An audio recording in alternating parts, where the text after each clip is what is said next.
자, 이번에는요, 수다학 파인드 매스 시즌 2 함께 할 텐데요. 산업 속에서 수학이 얼마나 많은 문제들을 해결하고 있는지 알아보는 그런 시간을 갖고 있습니다. 오늘은 항공산업 속의 수학 이야기를 저희가 또 준비하고 있어요. 야, 그럼 오늘은 특히나 또 이 남학생들이 네. 굉장히 또 좋아할 것 같은 게 남학생들이 또 비행기를 좋아하잖아요. 그렇죠. 그래서 관심이 높을 것 같은데 저 같은 경우는 개인적으로 네. 이게 좀 궁금해요. 이 비행기를 탈 때 어느 자리에 표를 끊어야 옆자리에 여성분이 앉을 확률이 높은가. 이런 것들을 좀 수학적으로 알려주면은 좀 결혼하는데 도움이 많이 될 것 같거든요. 네. 저도 알고 싶네요. 어느 자리를 앉으면 이렇게 말 많고 시끄러운 사람과 옆에 안 탈 수 있을까? 요거를 알 수 있는 방법. 서로 뭐 목적은 다르지만 수학이 좀 쓰였으면 하죠. 그죠? 그러니까요. 자, 지금부터 확인해 보겠습니다. 항공산업 속에 숨겨져 있는 수학의 힘. 지금부터 만나보시죠.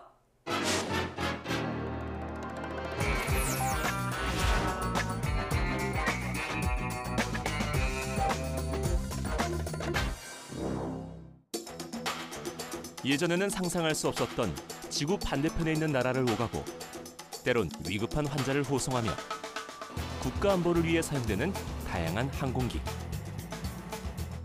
항공기와 관련된 개발, 정비, 운송, 서비스 등의 모든 활동을 우리는 항공산업이라고 부릅니다.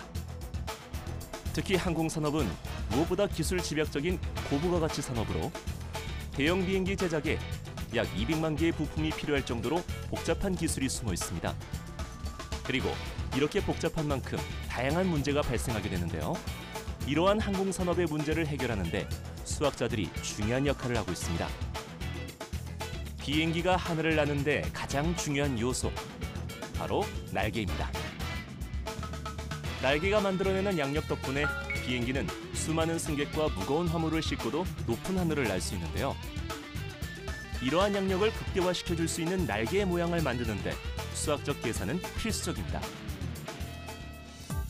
비행기의 날개를 옆에서 볼 때 아래쪽은 평평하고 위쪽은 둥근 모양이며 뒤는 갈수록 가는 형태를 하고 있습니다.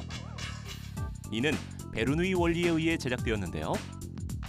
공기의 속도가 증가하면 압력이 낮아지고 속도가 감소하면 압력이 높아져 압력이 높은 곳에서 낮은 곳으로 이동하려는 힘에 의해 비행기가 뜨게 되는 겁니다. 그리고 비행기 날개의 앞부분이 살짝 들려있는 것이 보이시나요? 이처럼 비행기의 날개와 기류가 이루는 각도를 받음각이라고 하는데 이러한 받음각에 의해서 양력이 만들어지는 겁니다. 수학적 계산을 이용한 받음각의 변화를 통해 효과적으로 양력을 조절할 수도 있습니다. 이외에 비행기가 이륙을 위해 활주로를 달릴 때 자신의 무게를 이기고 하늘로 떠오를 수 있는 최소한의 속도와 착륙을 위해 속도를 줄일 때 갑자기 추락하지 않도록 지속적으로 양력을 얻기 위해 가장 적당한 받음각, 그리고 날개의 면적까지 이 모든 곳에 수학적 계산이 뒷받침되면서 안전한 비행이 가능하도록 만들어준 겁니다. 하지만 여전히 비행기 이착륙 시 항공기 사고 발생률이 높기 때문에 이를 해결하기 위한 많은 연구가 진행 중인데요. 특히 착륙 장치가 불시에 진동하는 현상이 오랫동안 문제로 지적되어 온 가운데 영국의 한 공학수학과 교수 연구팀은 항공기 착륙 장치의 진동 현상을 밝힌 수학 모델을 개발, 항공기 설계에 바로 활용할 수 있도록 새로운 해결책을 제시하면서 수학자들의 영역은 더욱 확대되고 있습니다. 그렇다면 이번에는 비행기가 하늘에서 목적지를 향해 날아갈 때에는 어떠한 문제점이 발생하는지 한번 알아볼까요? 대기권에서 움직이는 물체는 이동 방향에 따라 마찰이 발생하는데요. 항공기 또한 조종석 앞부분에서 가장 많은 마찰이 발생하며 이로 인한 화재 위험에 노출돼 있습니다. 이 경우 수학 모델을 이용한 시뮬레이션을 통해 위치와 무게에 따라 가장 적합한 특수 소재를 선택하여 화재 예방을 포함한 비행기 최적화가 가능하도록 도와줍니다. 여기서 끝이 아닙니다. 비행기가 날기 위한 힘을 얻는 필수 부품인 엔진. 엔진이야말로 수학과 공학이 만들어낸 합작품이라고 할 수 있는데요. 엔진이 비행기를 앞으로 나아가게 하는 원리, 간단하게 살펴볼까요?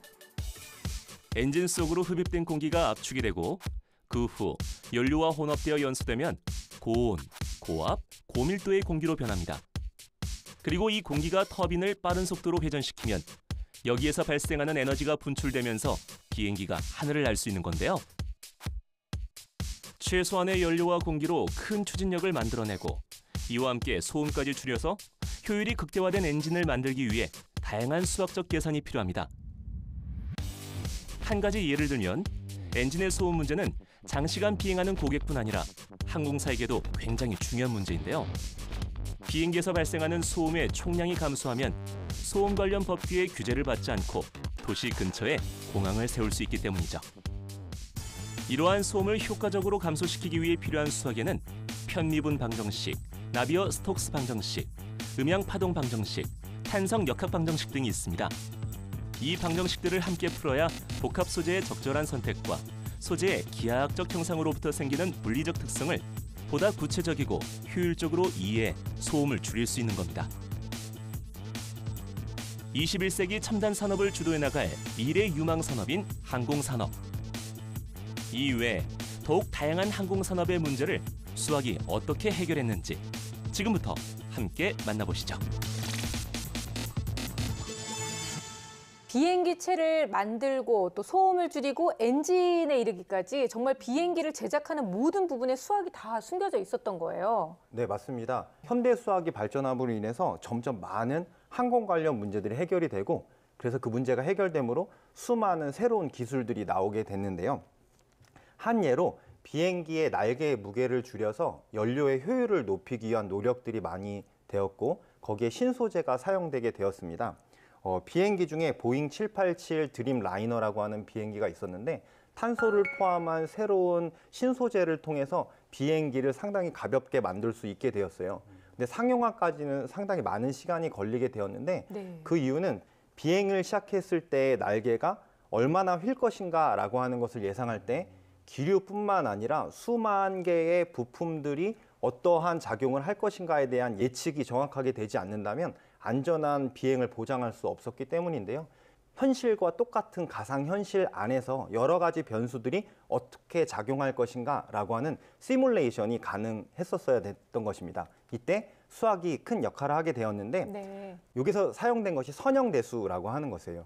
선형대수라고 하는 학문이 변수가 어떻게 연산이 되어서 어떠한 변화를 가져올 것인가라고 하는 것을 예상할 수 있게 되었는데 그러므로 우리는 실제로 비행기를 날려보지 않고도 시뮬레이션을 통해서 그런 것들을 예상할 수 있게 되었고요. 날개뿐만 아니라 여러 가지 부품들을 바꿨을 때도 어떠한 현상들이 일어났을지를 예상할 수 있게 되었고 이러한 여러 가지를 통해서 결국에는 항공의 엄청난 변화와 편리함이라고 하는 것을 가져오게 된 것입니다. 그렇군요. 이 수학의 역할이 엄청 크다는 걸 다시 한번 느끼면서 네. 다시 한번 저도 굉장히 날카로운 의문이 다시 한번 들었는데 오, 그래요? 아까도 살짝 언급했지만 어떤 자리에 앉아야 내 옆자리에 그게 왜 뭘 웃으세요? 날카로워요. 난 무슨 저한테 되게 대단한 질문 중요한- 나오는 줄 알았어요. 중요한 질문입니다. 어떤 자리에 앉아야 옆자리에 20, 30대의 젊은 아가씨가 앉을 수가 있는지 네. 이런 것도 수학이 해줘야 되지 않을까. 수학이 다 해결해 주니까 이것도 수학이 해결해 주지 않을까요? 선생님 이거 될까요? 그 이리 씨 옆에 앉는 여성 고객의 입장도 생각을 해줘야 되기 때문에 제가 봤을 때는 실현 가능성이 그다지 높지는 않아 보이고요. 해결할 수 있다고 해도 안 가르쳐 줄 거예요. 근데 실제로 비행기 승객 예약에 이 수학적 방법이 많이 활용되고 있습니다. 오, 진짜요? 네. 오. 비행기 같은 경우는 좌석이 다 차지 않아도 비행 운영 일정에 따라서 이제 비행을 해야 되기 때문에 네. 최대한 그 고객들을 많이 승객을 확보해서 운행을 해야지 이제 항공사가 이득이잖아요. 그 목적지를 바로 직항으로 가는 고객들이 승객들이 다 꽉 찬다면야 좋겠지만 차지 않는 경우도 그렇죠. 많잖아요. 그렇기 때문에 이렇게 경유 항공편을 제공을 해서 할인 티켓을 만들어서 이렇게 운영을 하고 있거든요. 그런데 이 할인 티켓의 비율을 최고로 이익을 높이기 위해서는 어느 정도를 해야 되는지 근데 이것에 대해서 수학적으로 굉장히 도움을 많이 줬습니다. 그게 바로 비서 선발 문제라는 건데요. 비서 선발 문제는 몇 명의 면접자 정도만 했을 때 최고의 선택을 할 수 있는지를 네. 선택해주는 수학적인 문제예요. 예를 들어서 앞서서 면접을 봤는데 그 앞서서 면접봤던 사람들보다 바로 다음에 지원자가 최고의 지원자일 가능성 그거에 적절한 그 비율을 찾아내는 거였던 거죠. 예를 들어서 승객 수가 100명인데 직항으로 바로 가는 승객이 100명이 차면은 정말 너무 좋죠. 그런데 이제 비는 경우가 있어서 할인 경유 항로편을 이제 거치는 고객도 모집을 해야 되는데 요것을 이 승객들이 순서대로 오는 게 아니란 말이죠. 직항 고객, 경유 고객이 막 이제 순서 섞어서 없이 오기 오겠죠. 때문에 네. 어느 정도의 비율을 해야지 최적의 효과를 내는지에 대한 고심이 많았는데 이 비서 선발 문제와 기존의 승객 데이터를 고려해서 최적의 할인 티켓 비율을 이제 찾아내게 된 거죠. 그러니까 결국은 예약하는 것에서부터 비행기 자체를 제작하고 또 어떻게 항로를 짜는 것까지도 전부 다 수학이 관여를 한다는 건데요.